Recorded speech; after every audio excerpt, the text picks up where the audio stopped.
दूर करणे. एकदा तथागतांच्या सानिध्यात गेला. सकाळी नगरात प्रवेश करून आपले आदरातिथ्य स्वीकारावे असे त्यांनी तथागताला विनवले. त्यामध्ये त्याचा हेतू लोकांना भगवान बुद्धाचे सर्वोत्तम दर्शन घडावे, त्याचा धर्म कळावा, त्याच्यावर श्रद्धा बसावी हा होता. भगवान बुद्धाने नुसार चौरस्त्यावर एका मोठ्या श्रोतू समूहासमोर त्याने धर्मोपदेशाचा प्रारंभ केला. यावेळी त्या श्रोतृवृंदात 2 व्यापारी त्याचे भाषण ऐकत होते. त्यापैकी एक मनात विचार करू लागला, असला धर्म सिद्धांताचा उपदेश सार्वजनिक रीतीने घडवून आणावा, यात राजाने किती थोर शहाणपण दिसले, किती सर्वव्यापी व शोधत बुद्धीचे सिद्धांत आहेत हे. दुसऱ्याच्या मनात विचार आला, असला माणसाचा धर्मोपदेश करायला येथे आणणे, यात राजाला किती मूर्खपणा आहे.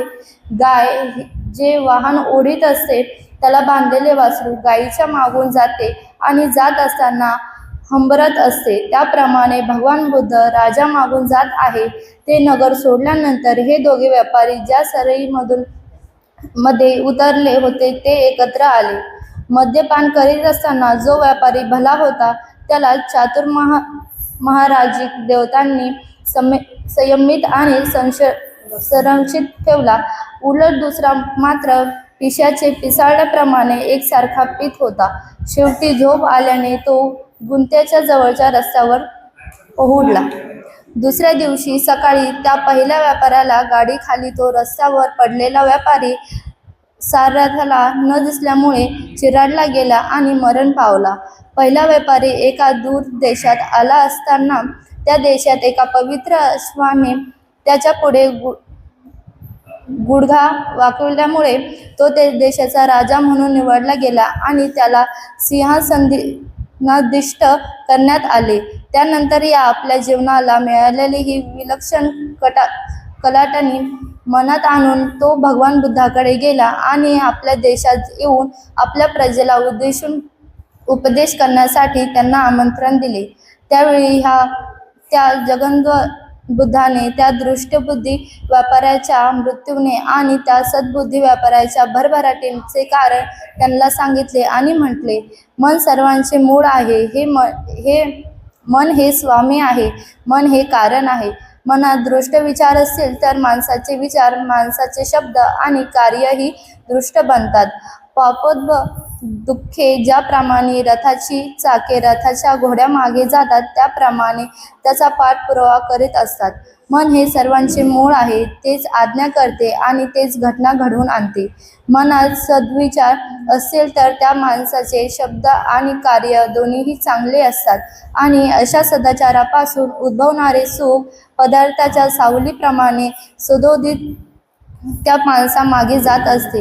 हे शब्द ऐकून राजा, त्याचे प्रधान आणि इतर असंख्य लोकांनी भगवान बुद्धाची धर्मदीक्षा ग्रहण केली आणि ते त्याचे शिष्य झाले. साधू साधू साधू. समजली का? कथा कशावर आधारित आहे? कोणत्या वादावर अवलंबून आहे?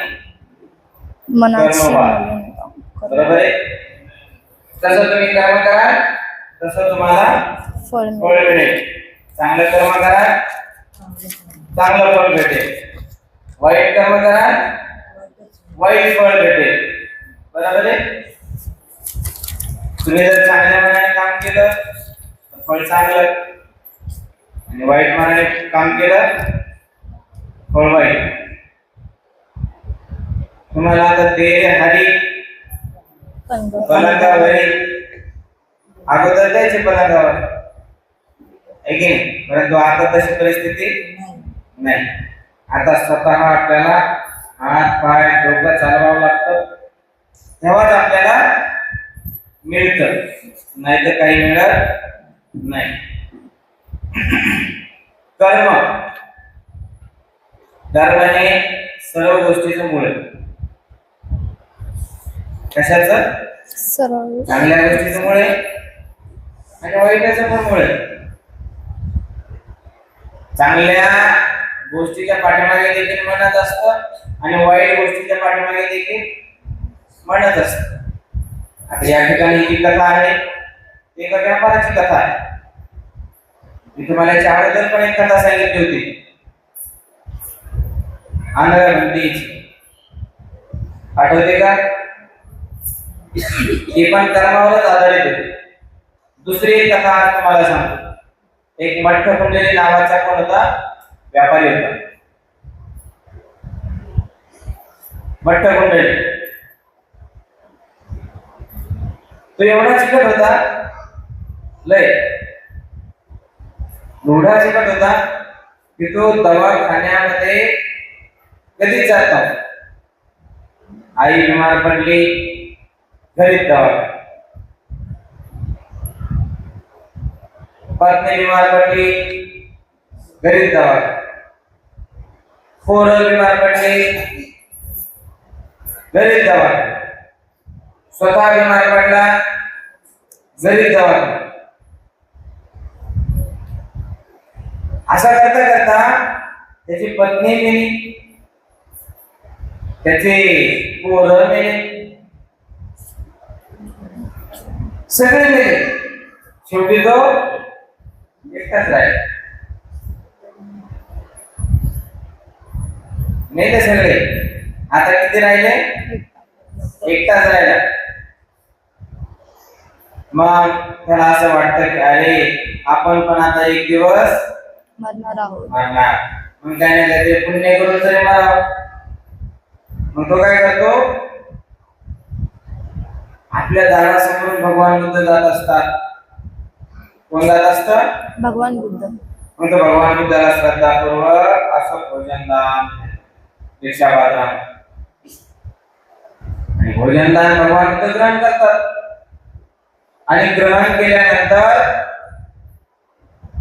भगवान बुद्ध काही पाऊलच, काही अंतरच कापतात, तर त्याचं मरण मरणच होतो. पण त्याचा दण त्या जागीच, तो मात्र मरून जातो. मग विष्णू सांगतात की भगवान तो जो मठ्ठ कुंडली होता ना तो वारला, पण त्यांनी जीवनामध्ये कधीच पुण्य केल्याचं पाहिलं नाही. कधीच मी चांगलं काम करताना पाहिलं नाही. मग त्याची सुगती झाली तर दुर्गती झाली? भगवान सुगती झाली. कशामुळं? एक पुण्य छोट्याशा पुण्यकर्मा, छोटस देखील पुण्यकर्म आपल्याला सुगती पर्यंत नेतं, सद्गती पर्यंत नेतं. आपल्याला तिन्ही लोकांमध्ये जर जायचं असेल तर आपलं कर्मच आपल्याला प्रधान मानावं लागतं. कर्मतारी कोण मारे आणि कर्मच मारी. देवतारी त्याला कोण मारे? कर्मतारी पण आणि कर्ममारी पण. आपल्या कर्मावर आपलं भविष्य अवलंबून असतं. म्हणून ज्याप्रमाणे तो मठ्ठ कुंडलीने भगवान बुद्धाला भोजनदान दिल्याच्या पुण्यकर्माने सुगती सद्गती परायण झाला, सुखी झाला. बघा, आणि त्याच्या जीवनभर 90% पुण्यच कमावलं नव्हतं, परंतु शेवटच्या क्षणी त्याचं चित्त श्रद्धाने भरलेलं होतं, करुणाने भरलं होतं, ममताने, समताने. भगवान बुद्धाला दान दिल्याने कितीतरी पापातून म्हणतेला दान दिल्याने कधीही माणसाची दुःखातून मुक्ती होते, लक्षात ठेवा. म्हणून तुमचं दान काहीही असो, ते जर श्रद्धापूर्वक असेल मग ते ज्यूस का असेल,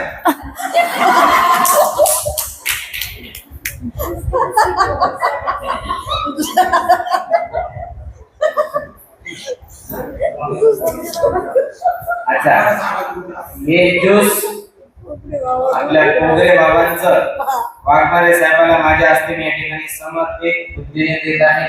तर आपण या ज्यूसचा स्वीकार करा. जोरदार जोरदार. तोपर्यंत ग्रहण करा आणि नंतर आपण स्वागत वाचन करू. ठीक आहे. आता एक चिमटी घ्यावाच लागणार. बहुत बढ़िया.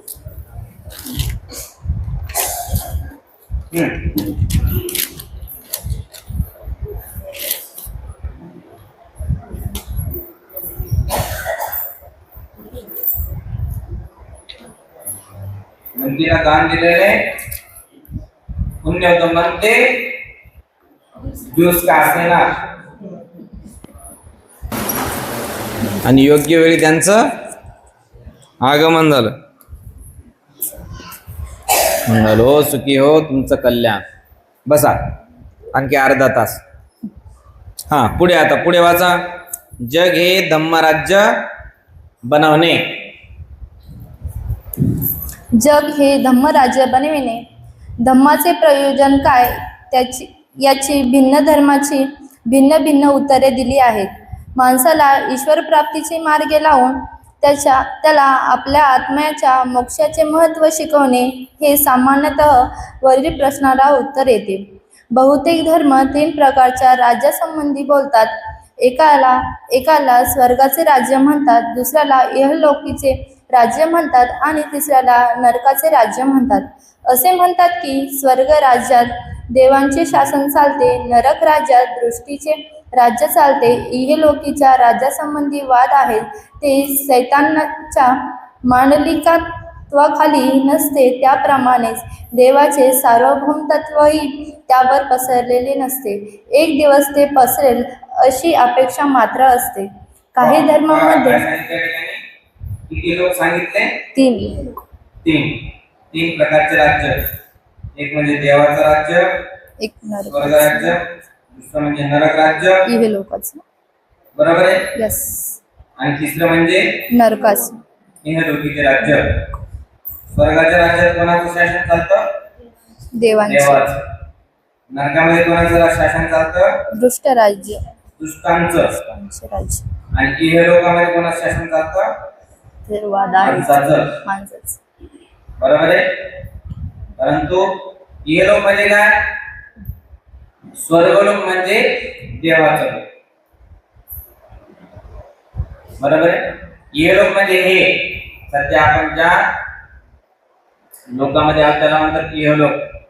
म्हणून लोक म्हणतात एखादा मृत्यूपर्यंत त्याने इहलोकाची यात्रा संपवली. म्हणजे या लोकातून मनुष्य लोकातून आता तो एकतर देवाच्या राज्यात गेला नाहीतर नरकाच्या राज्यात गेला. म्हणजे आपल्या आपल्या कर्मावर अवलंबून आहे की तुम्हाला नेमकं कोणत्या राज्यात जायचं. यूपीला जायचं, एमपीला जायचं, बिहारला जायचं, आउट ऑफ भारत जायचं, आउट ऑफ महाराष्ट्र जायचं. आपल्या कर्मावर म्हणजे आपल्या कर्मावर आपलं राज्य अवलंबून असतं. स्वर्गाचं किंवा दुष्टांचं किंवा इहलोक देखील सगळं काही आपल्या कर्मावर आधारित असतं. पुढे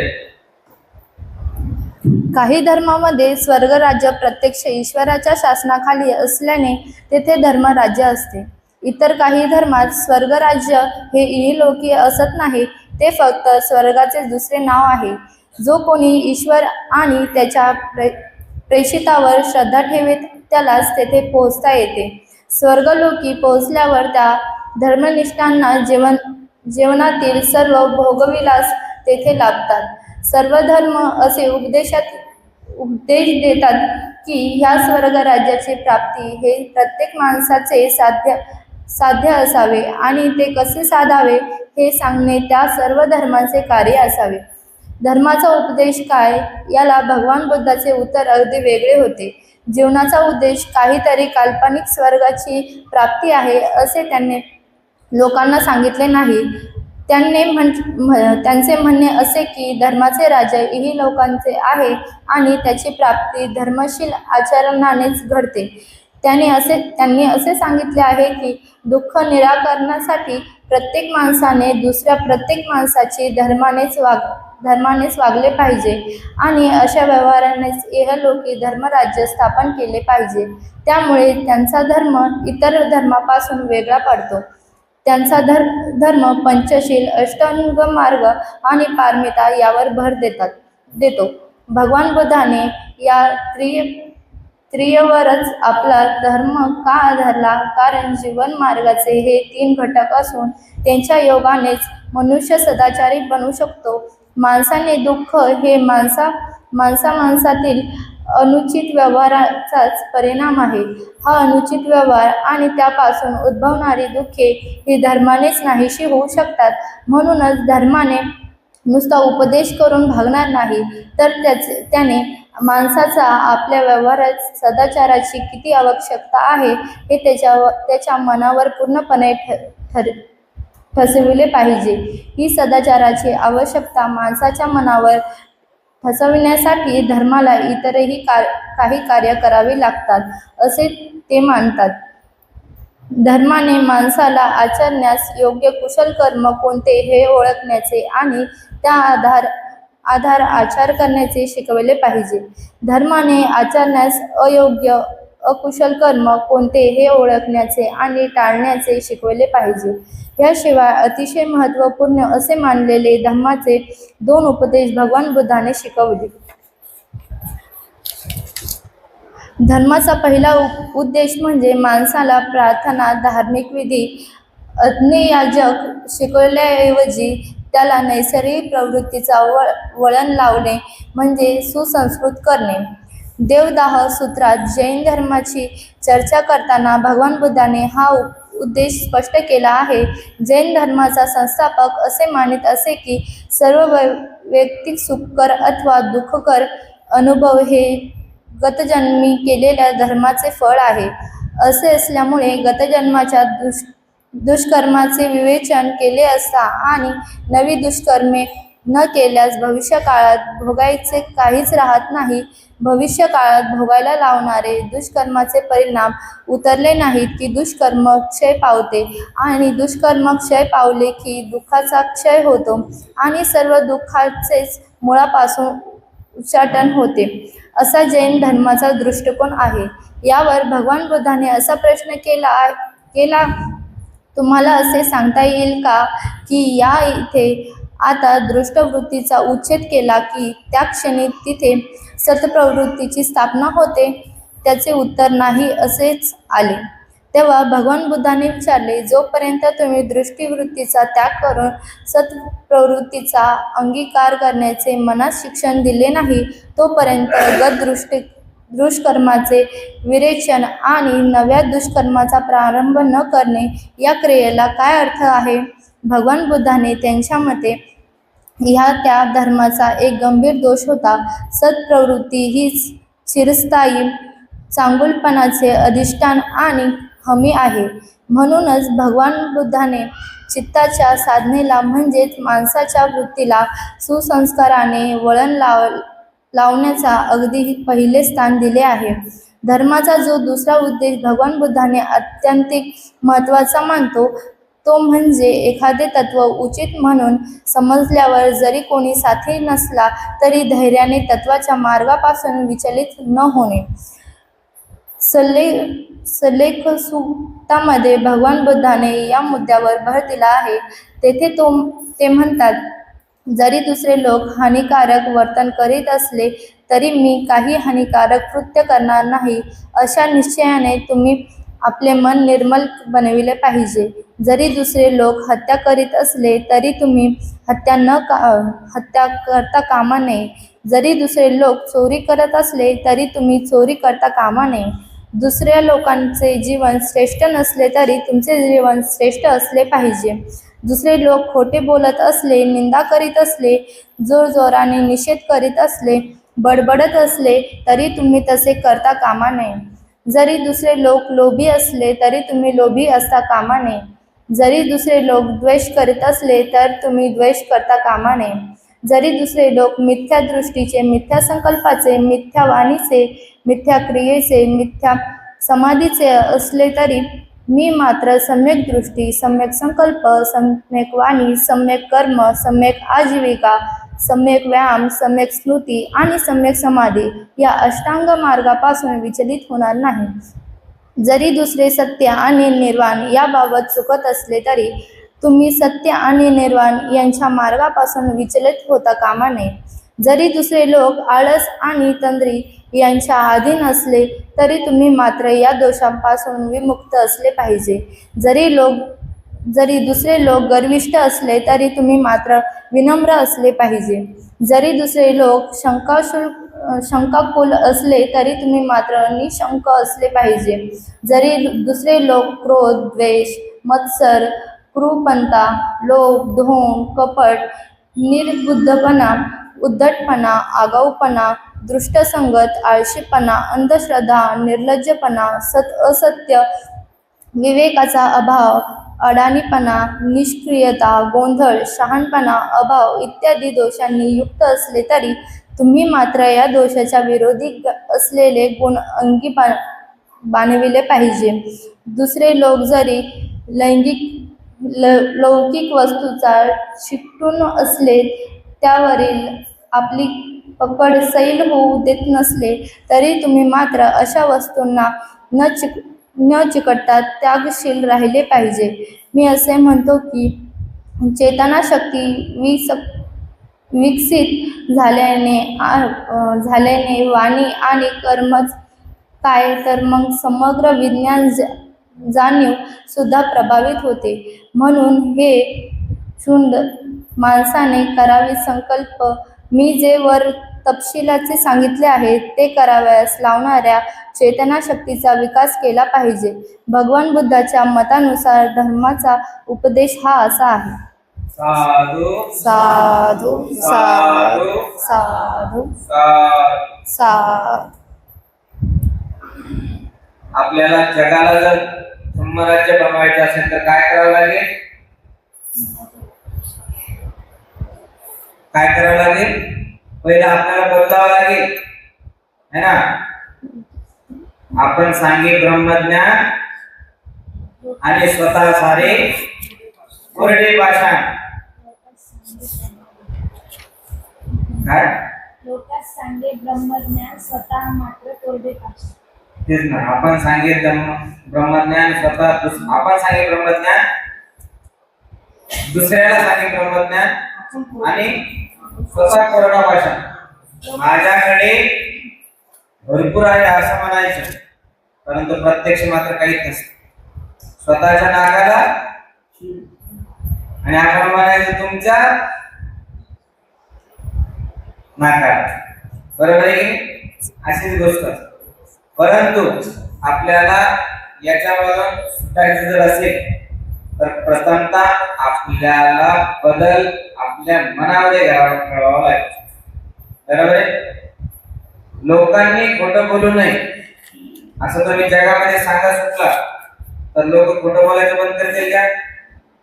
त्यासाठी अगोदर काय करावं लागेल? स्वतः खोटं बोलावं लागेल. बदलायचं ना. काय करावं लागेल? स्वतः खरं बोलावं लागेल. आपण नशा करू नका असं जर बोंबलत फिरू तर लोक आपल्याला येणं म्हणतील. त्यापेक्षा पहिला आपण स्वतः नशा बंद केली पाहिजे. लोक ऑटोमॅटिक बंद करतील. आपण हिंसा करू नका असं म्हणून चालत नाही. प्रथमतः आपण हिंसा बंद केली पाहिजे. बदल जगामध्ये होतो आणि अशा पद्धतीने आपलं प्रथमतः मन धम्मराज्य झालं पाहिजे. आपले घरचे धम्मराज्य झालं पाहिजे. आपल्या नगरचे सगळे धार्मिक झाले पाहिजे. आपल्या जिल्ह्याचे धार्मिक झाले पाहिजे. आणि असं करता करता करता करता जवळ जवळ राज्य, देश, विदेश, परदेश, एक खंड भूखंड सर्व धार्मिक होईल. बरोबर आहे? आणि परिणामी सगळं जग धार्मिक होईल. त्याला म्हणतात सर्व जग धम्मराज्य बनवणे. भगवान बुद्धाने सगळ्यात जास्त विश्वास कशावर ठेवलेला आहे? कर्मावर. कशावर? भगवान बुद्धाने देवावर विश्वास ठेवला का? आत्म्यावर ठेवला का? परमात्म्यावर ठेवला का?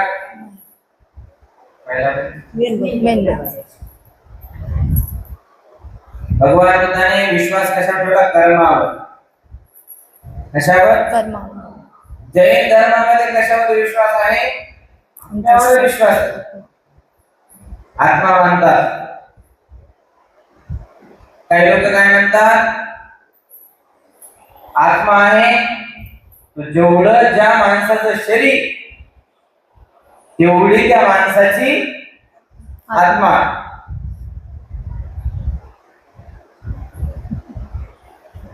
बरोबर आहे?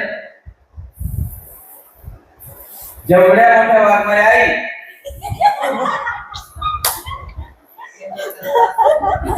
तेवढी मोठी त्यांची आत्मा. जेवढा मोठा हत्ती मी हत्ती इकडून हत्ती मी हत्तीच्या मधात. जेवढा मोठा प्राणी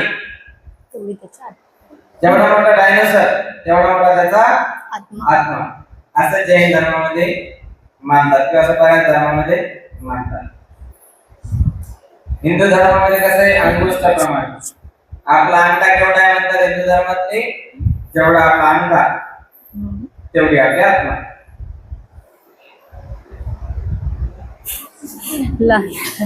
एवढी एवढी आपली आत्मा आहे. आणि कुठं असते माहितीये का? मग ते असं बरोबर सांगतात माप घेऊन. जिथं तुमचं हृदय असतं ना तिथेही तेवढी आत्मा असते. परंतु तसं आजपर्यंत सायंटिस्ट लोकांनी किंवा डॉक्टर लोकांनी MD लोकांनी जे हार्ट स्पेशलिस्ट आहेत त्यांनी सर्जरी केल्या, बायपास केलं, परंतु त्यांना काय आत्मा असेल तो कोणाच्या शरीरात दिसते का? नाही. दिसणार आहे का? नाही.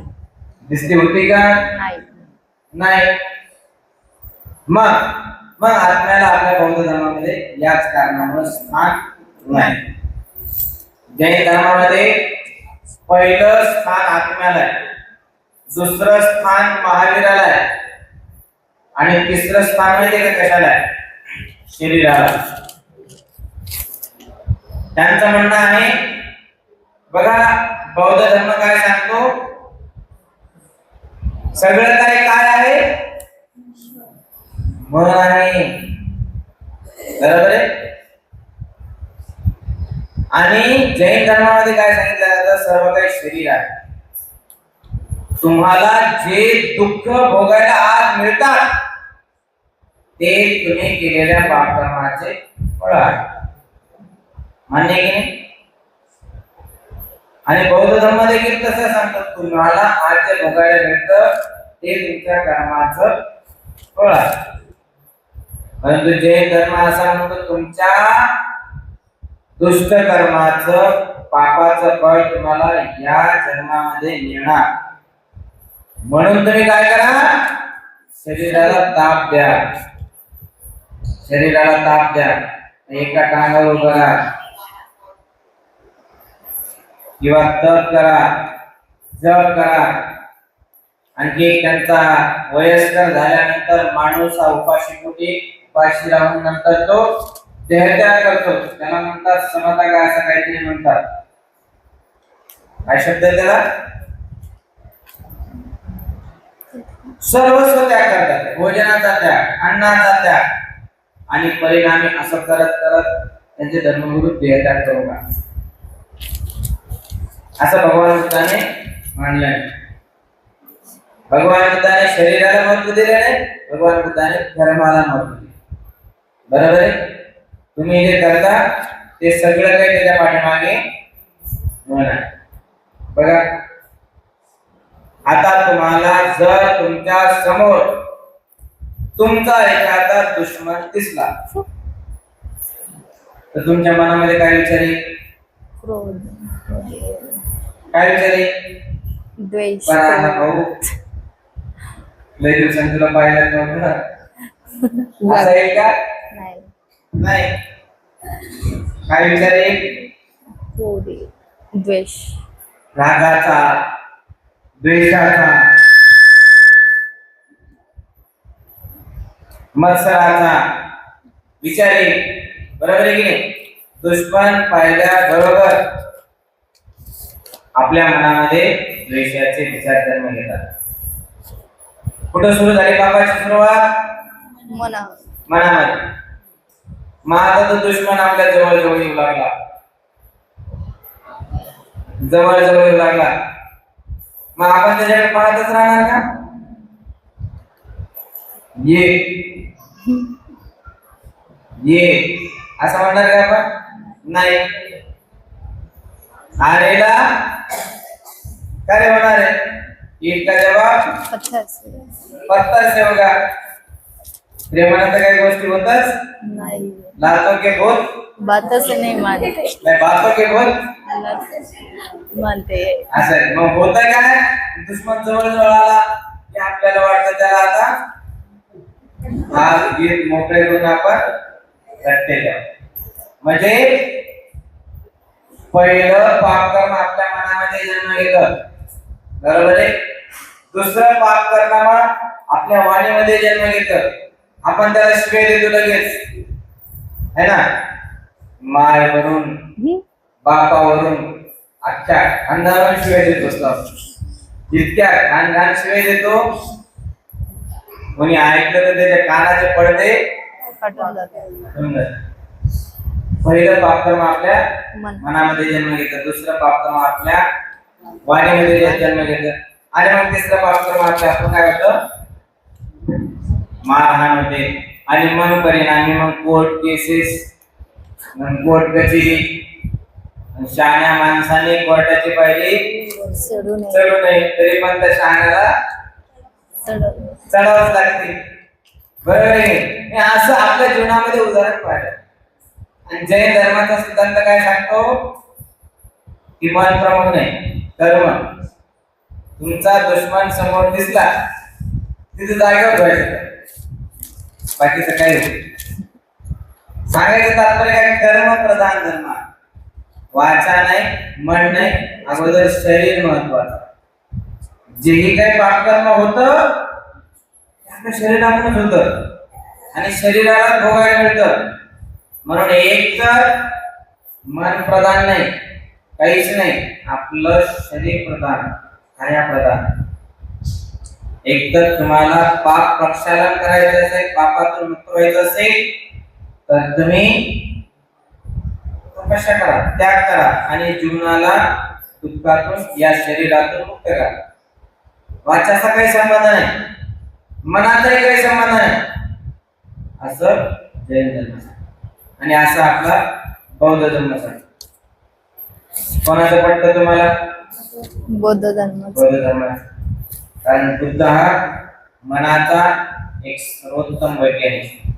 जेवढं संशोधन मनाबद्दल शास्त्रा भगवान बुद्धाने केलं, तेवढं आजपर्यंत कोणत्याही धर्माने केलं नाही.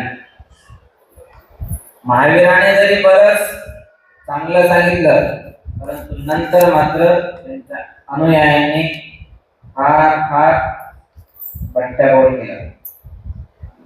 अशी आजची परिस्थिती आहे. आज काही ठिकाणी चांगलं आहे आणि काही ठिकाणी फार गंभीर परिस्थिती. काही लोक हे म्हणतात की नाही, महावीराने मनाला प्रधान मानलं. नाही, काही लोक म्हणतात महावीराने शरीराला महान मानलं किंवा शरीराला प्रथम स्थान दिलं. अशा पद्धतीने म्हणजे काही लोक महावीराचे आत्म्याला मानतात, काही लोक आत्म्याला मानतात, काही लोक परमात्म्याला मानतात, काही लोक परमात्म्याला मानत. म्हणजे अशी दुहेरी परिस्थिती झाली. त्याच्यात आपले पण लोक काय सुटले नाही. आपल्या लोकांना विचारलं, मी आत्मा आहे का? ते म्हणतात हो. काय म्हणावं त्यांना? दुसरा प्रश्न असतो, आत्मा तुम्ही पाहिला का? तर नाही. काय म्हणायला? आत्मा परमात्मा तुम्ही पाहिलाच नाही, मग तुम्ही का मानता? आमचे आई वडील मानतात म्हणून मानतो. मेल्यानंतर काय उडत जात? म्हणतात आत्मा काय म्हणाला, म्हणजे ज्यांनी काहीच पाहिलेलं नसतं, ज्यांना काहीच माहिती नसतं, ते पण म्हणतात मी आत्मा पाहिला.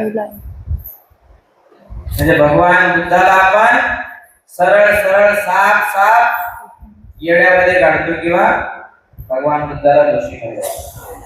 कारण आत्माला, देवाला, अशा गोष्टीला मानणे म्हणजे भगवान बुद्धाला प्रत्यक्ष अप्रत्यक्षपणे विरोध करण्यास समान आहे. परंतु या गोष्टी आपल्याला जर करायच्या नसतील, आपल्याला जग, पहिलं घर, मग नगर, जिल्हा, मग राज्य, देश, मग खंड भूखंड आणि मग जग राज्य जर बनवायचं असेल, धर्माप्रमाणे राज्य बनवायचं असेल, सुधर्म राज्य बनवायचं असेल, सद्धर्माचं राज्य बनवायचं असेल, तर आपल्याला प्रथमतः वाईट गोष्टी सोडल्या पाहिजे. काय सोडल्या पाहिजे? राग, द्वेष, मोह. काय सांगितले या ठिकाणी? कोणत्या सूत्रामध्ये? सल्लेख सूत्रामध्ये. काय वर्णन करतात भगवान बुद्ध? जर कोणी तुमची हानी करत असेल तर तुम्ही त्यांची हानी करू नका. जर कोणी हत्या करत असेल दुसऱ्याची, हो तुमची नाही. बघा आपल्या बौद्ध धर्मामध्ये ना, जर कोणी हत्या करत असेल त्याला विरोध केला, परंतु तुमची जर कोणी हत्या करायला आलं तुम्ही काय करायला पाहिजे? सोडून जायला पाहिजे, नकार दिला पाहिजे. जर कोणी चोर, डाकू, समजा अंगुलीमाल आला, येणार तर नाही, तो आला तर तुमची काय प्रतिक्रिया राहील? या या या वेलकम, तुम्हीच बाकी होते पाहिजे, हा असं म्हणणार का आपण? नाही. एक तर आपण पळून जाऊ आणि दुसरी गोष्ट म्हणजे आपण त्याचा विरोध. मग या प्रतिकारामध्ये जर तो समोरचा व्यक्ती गेला तर ते पाप होतं का? कारण काय? ते आपल्या स्वतःच्या संरक्षणासाठी केलेला आपण काम असतं. बघा, चोर पकडायला कोण जातं? पोलिस जातात, बरोबर आहे. पण चोट्टे, डाकू, दरोडेखोर इतके काही आडदांड असतात, त्यांच्याकडे चाकू असतो, बंदुका असतात आणि परिणामी ते पोलीस आले की फायरिंग करतात. आणि मग पोलीस काय बघत बसतात का? नाही, ते पण फायरिंग. मग त्याला काय करतात? पोलीस क्रॉस फायरिंग करतात, बरोबर आहे. आणि क्रॉस फायरिंग मध्ये एखादा जर चोर जर गेला पोलिसाचं पाप आहे का? पुण्य प्रतिकार, बरोबर आहे की? अशा पुण्याला भगवान बुद्धाने मानलेला आहे. कसाबने 2008 मध्ये मुंबईमध्ये ब्लास्ट केला होता. कुठे केला होता? मुंबई ताज हॉटेलमध्ये, हॉस्पिटल, सीएसएमटी रेल्वे स्टेशन मध्ये, आणखी एक ठिकाणी. त्या दरम्यान त्यांचे जे 5-6 जे सवंगडी झोपते होते ते सर्व वारले, मेले गोळ्या आपल्या पोलिसाच्या आर्मीवाल्यांच्या गावात. परंतु त्यातला एकच वाचला, तो म्हणजे कसाब. आता जे बाकीचे 5-6 जण जे मेले तर त्याचं पाप पोलिसावर आलं का? कसाबला पण नंतर फाशीची शिक्षा झाली, मग जजने पाप केलं का? नाही. कोपर्डी प्रकरणामध्ये पण नराधमांना फाशी दिली. ते पाप आहे का पुण्य? पुण्य पापाची भाषा आपण न करता खऱ्या अर्थात चांगलं आहे का वाईट आहे? चांगलं. त्याचबरोबर निर्भया प्रकरण जे 2013 ला झालं होतं आणि त्याला फाशीची शिक्षा मला वाटतं 2020 च्या आसपास मिळाली, बरोबर आहे का?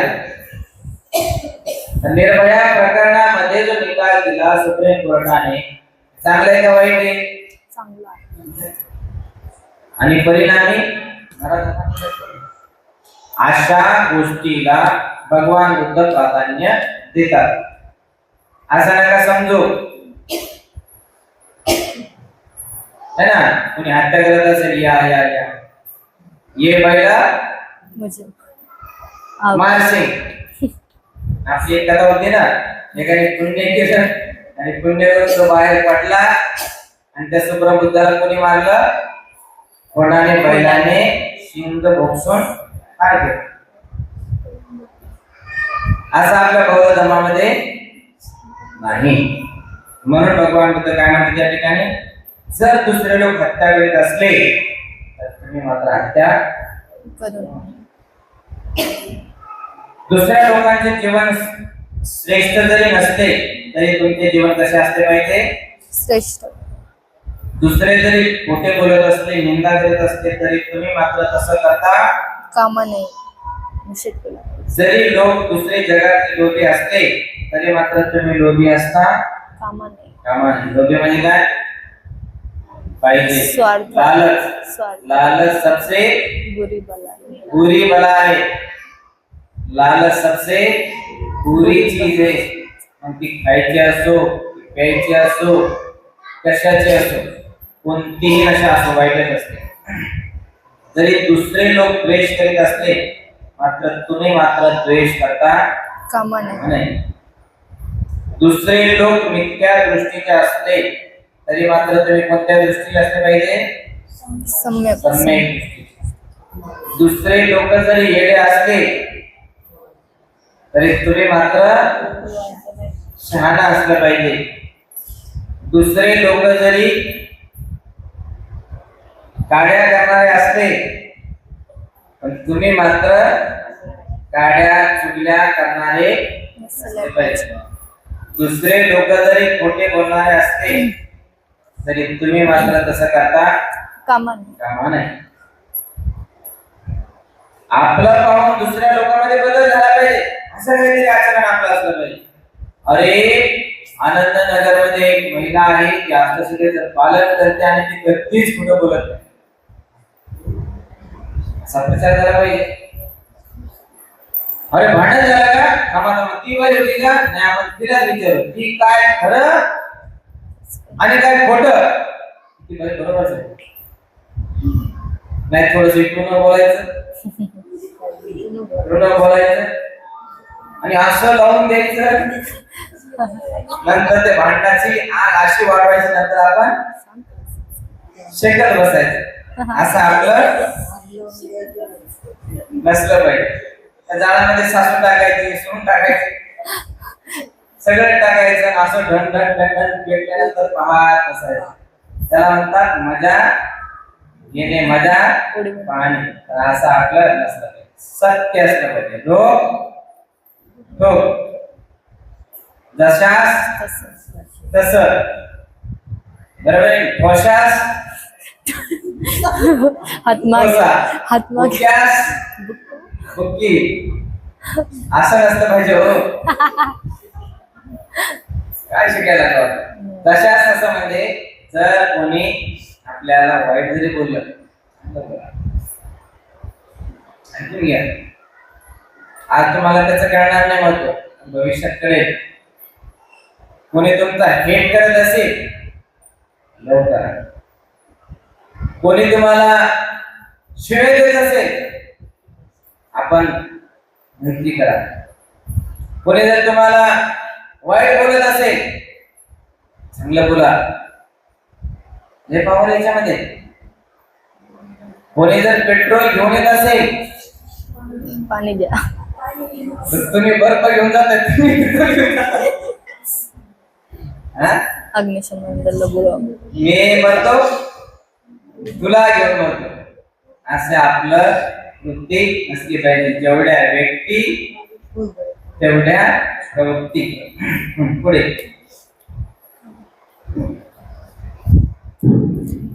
धम्माला सद्धम्माचे रूप आता आपण या येण्यासाठी ठिकाणी इथेच थांबूया.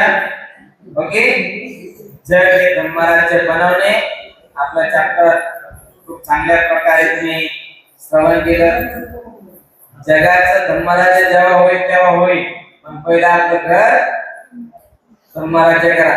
आपल्या घरातून कोणाची चुगली झाली नाही पाहिजे. आपल्या घरामध्ये खोटं बोलणं नाही झालं पाहिजे. हिंसा झाली नाही पाहिजे. नाही पाहिजे. चोरी झाली नाही पाहिजे. नाही पाहिजे. आपल्या घरामध्ये जर चांगले संस्कार असतील तर आजूबाजूच्या घरामध्ये देखील चांगले संस्कार लागतात. आपल्या आजूबाजूचं कोणी जर चांगलं शिक्षण घेत असेल तर ते आजूबाजूच्यांना पण वाटतं अरे त्यांचं पोरग शिकायला लागलं. बघा नीट पास झालं, जेई पास झालं, अरे वा डॉक्टर झालं, आपलं पोरग गेलं फिरायला लागलं नुसतं इकडून तिकडं. BA बेकार, MA मोकार. तर असं आपलं नसलं पाहिजे. आपल्या वागण्याचा प्रभाव संबंध घरामध्ये, परिवारामध्ये आणि नगरामध्ये दिसतो. त्याला म्हणतात ना आपली सावली दुसऱ्यावर पडणे, दुसऱ्याची सावली आपल्यावर पडणे. असं होतच राहतं. असो आज आपण या ठिकाणी येथे थांबूया. भवतो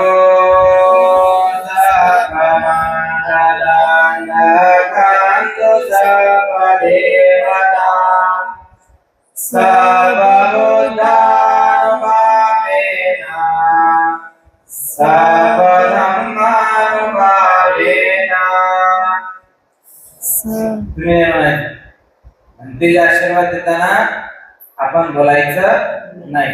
म्हणजे तुम्ही याचा अर्थ ओके.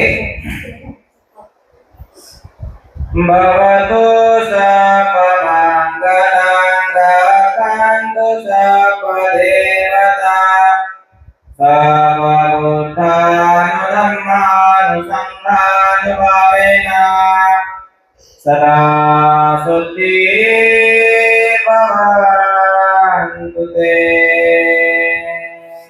साधु साधु साधु. बुद्धं नमामि, धम्मं नमामि, संघं नमामि.